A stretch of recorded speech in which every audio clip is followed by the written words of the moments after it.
aí, você sabe me dizer o que acontece na sua cervical quando um fisioterapeuta realiza um procedimento de alta velocidade, a famosa manipulação articular? Se você não sabe e quer saber, fica aí um pouquinho que eu vou contar para você o que rola nesse universo. Valeu? Segura a bronca aí, que depois da vinheta nós já vamos falar um pouquinho sobre isso. Então vamos lá, vamos tentar responder essa pergunta. A pergunta é, o que realmente ocorre na cervical durante a manipulação articular? Isso daí é uma pergunta que quebra a cabeça, não só do clínico, mas principalmente do paciente, que muitas vezes fica inseguro quando nós avaliamos e propomos essa intervenção como forma de tratá-lo. O paciente ele acha que alguma coisa muito ruim pode acontecer com ele quando ocorre aquele movimento. Eles mesmos falam, né? Ó, eu não quero que estrale meu pescoço não, hein? Isso aí pode dar muito ruim. Então nós vamos ver primeiro o que acontece quando a gente realiza esse procedimento de alta velocidade ou dito a manipulação articular, beleza? Vamos lá para o próximo. Então olha só esse estudo, ó. O nome do estudo é Cinemática Intervertebral da Coluna Cervical antes, durante e após a manipulação de alta velocidade e baixa amplitude. Então, os objetivos desse estudo foram, ou na verdade, melhor dizendo, os objetivos desses autores foram caracterizar as forças manuais e o gap da articulação facetária, ou a abertura da articulação facetária durante a manipulação da coluna cervical e avaliar as mudanças nos resultados clínicos e funcionais após a manipulação.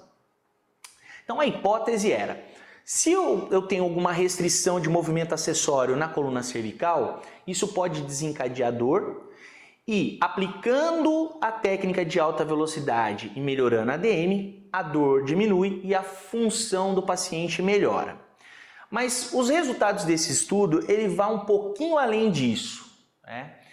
Antes de comentar os resultados, só para mostrar aqui como é que ele foi feito, bem rapidamente, tudo bem? Eu recomendo a leitura, eu vou deixar o artigo para vocês, mas eu recomendo uma leitura muito mais criteriosa, tá bom? Foi avaliado os movimentos da cervical por meio de intensificadores de imagem, que são equipamentos de raio-x dispostos ao redor do paciente. Então, foi registrado o movimento de extensão e flexão, inclinação lateral direita e esquerda, rotação direita e esquerda. Beleza? Ok. Na sequência, depois do registro, eu tenho que ter, né? Essa é a minha linha de base. Agora, foi realizado o procedimento de radiografia biplanar em tempo real durante a manipulação articular. E agora sim, olha que interessante os achados desse estudo. Então vamos começar aqui com esse gráfico, ó. Esse gráfico mostra pra gente a força aplicada durante a manipulação. E dá uma olhadinha só, o pico de força médio aplicado durante a manipulação cervical foi de apenas 6,5 kgf, num tempo de 130 milissegundos. Então é um movimento muito rápido, mas a força, diferente do que a gente acha, é um negócio muito brusco, muito grosseiro, é uma força relativamente pequena para o que a nossa coluna cervical aguenta. Tá bom? Então vamos desconstruir o mito de que é um negócio muito brusco, é uma força muito grande, porque na verdade os registros desse estudo informam para a gente que são forças pequenas, tá bom? E esse é o pico, é um pontinho naquela curva toda, certo? Um outro achado interessante foi com relação ao gap. O gap facetário ele aumentou, né, em 0,9, mais ou menos 0,4 milímetros durante a manipulação. Como você pode observar na imagem, independente de você querer ou não pegar um ponto, né, fazer uma manipulação específica, você não vai conseguir fazer isso, então a gente já desconstrói aqui um outro mito, tá bom? Menos é mais, e quando você for abordar, tente abordar o segmento como um todo, porque se você tentar ser específico, isso não irá acontecer, tudo bem?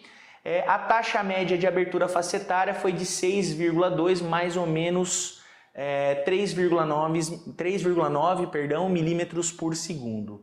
Então a gente vê que não é um procedimento tão grotesco, tão bruto, que pode levar a pessoa a machucar alguma estrutura dessa pessoa. Eu acho que tudo reside numa boa avaliação. E à medida que o tempo for passando aqui nesse canal, eu vou mostrar mais vídeos para vocês, tudo bem? Olha que estudo interessante. Esse estudo aqui, né, o título desse trabalho é o teste pré-manipulativo da coluna cervical e a rotação sustentada não influenciam a hemodinâmica intracraniana. Isso é um estudo observacional com ultrassom Doppler transcraniano. O objetivo do estudo foi avaliar a influência das posições de avaliação e tratamento comumente utilizadas nos parâmetros hemodinâmicos intracranianos. A questão é, será que quando eu faço esse procedimento de manipulação, quando eu posiciono a cabeça, geralmente em inclinação e rotação, e combino esses dois parâmetros, será que isso altera a hemodinâmica de uma maneira negativa? Ou será que isso, feito ao longo de um período de tempo, pode levar a alguma intercorrência, a algum tipo de alteração? Essa é sempre uma grande dúvida. Eu acho que deve ser uma das maiores dúvidas, tá? Não só terapeutas apresentam, mas pacientes também apresentam. O grande medo é esse, por conta da artéria vertebral. O pessoal se preocupa muito com a artéria vertebral e esquece da carótida, né? A carótida apresenta muito mais problemas que a artéria vertebral, tá bom, pessoal? Mas olha só, o estudo mostra que duas posições crânio-cervicais comumente usadas não têm efeito significativo nos parâmetros hemodinâmicos, tá? Nem na carótida comum, nem nas artérias cerebrais médias em comparação a testes simulados. Então, uma das coisas que começa a chamar a atenção, e em alguns estudos recentes eles vêm falando isso, a questão é: pessoas saudáveis que não apresentam problemas dificilmente vão apresentar alguma intercorrência, vão apresentar algum evento adverso grave em virtude da manipulação. Outro ponto, eventos adversos graves, eles correspondem a um universo muito pequeno quando relacionado a aplicação de intervenções. Então, falar que você manipula cervical e dá algum problema, se você fez uma boa avaliação, tudo bem? A chance de você ter rastreado isso só pelo histórico e depois por um exame físico um pouco mais criterioso e não oferecer a intervenção para esse paciente é muito alta. Então, o teu risco de cometer um erro é muito baixo. E a chance de acontecer o problema em virtude da técnica, em virtude da intervenção, é baixíssimo. Lógico que fica sempre a mensagem, embora a chance seja muito baixa, ela existe. Então, por isso nós não devemos ser negligentes. Certo? Vamos lá. Nesse outro estudo aqui, olha que interessante. Esse estudo, título do estudo: alterações do fluxo sanguíneo da artéria vertebral em diferentes posições da cabeça e terapia manipulativa pós-cervical. Então, o objetivo do estudo foi investigar a hemodinâmica do fluxo sanguíneo através da região V3 da artéria vertebral, contralateral ao lado manipulado durante diferentes posições rotatórias da cabeça e após a manipulação. Se você analisar ali, né, fizer uma análise bem rápida naquela tabela, você vai verificar que foi avaliado a posição neutra, posição cervical neutra, a 45 graus de rotação, a rotação máxima, e depois isso foi comparado com após a manipulação. A conclusão dos autores, vejam isso. As medidas hemodinâmicas da região V3 da artéria vertebral não mostram mudanças significativas nas posições da cabeça medidas ou após a manipulação da coluna cervical superior em pacientes sem fatores de risco pré-existente. Então a gente tem que focar muito nos fatores de risco. Os fatores de risco vão dizer pra gente qual a probabilidade dessa pessoa ter ou estar em processo de desenvolvimento de alguma patologia vascular do pescoço. Tá bom? Quando você olha ali, você vai observar na tabela dos resultados que não houve, né? Independente das variáveis que foram apresentadas, que foram medidas, né? Você vai ver lá a velocidade do pico de fluxo sistólico, a velocidade do fluxo diastólico final, todas essas variáveis, independente quais sejam, a média do fluxo, média do volume do fluxo, tudo, se você analisar, não houve diferença entre o fato de você posicionar ou não a cervical. E isso deixa a gente um pouco mais aliviado, ou muito mais aliviado, tá bom? Bom, pessoal, resumo da ópera e moral da história. O que é importante? Você não pode negligenciar o processo de avaliação do seu paciente.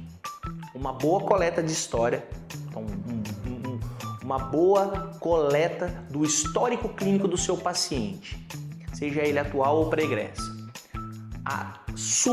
E isso vai ditar para você, inclusive, se você vai ou encaminhar esse paciente para algum serviço especializado, para um diagnóstico médico, ou se você dá prosseguimento e faz o seu exame físico. Tudo bem? Daí para frente, analisou o histórico, exame físico, tá tudo redondinho, você tem mais segurança para poder executar um procedimento de alta velocidade. A gente viu aqui que muito do que se tem hoje, muito do que se fala hoje é muito mais mito e imperícia por parte de profissionais que muitas vezes não são bem formados ou não receberam um treinamento atualizado. Beleza? Então fica aqui a minha opinião final aqui. Eu me despeço de vocês, obrigado por assistirem. Quem está vendo isso aqui pela primeira vez, quem está conhecendo o canal pela primeira vez, se inscreva, ative o sino de notificação. Quem já é inscrito, ativa o sino de notificação, comenta, compartilha, porque você ajuda demais a gente a estar produzindo novos conteúdos para você e eu vou ficar felizão com isso, beleza? Valeu, galera, um abraço, até a próxima. Fui!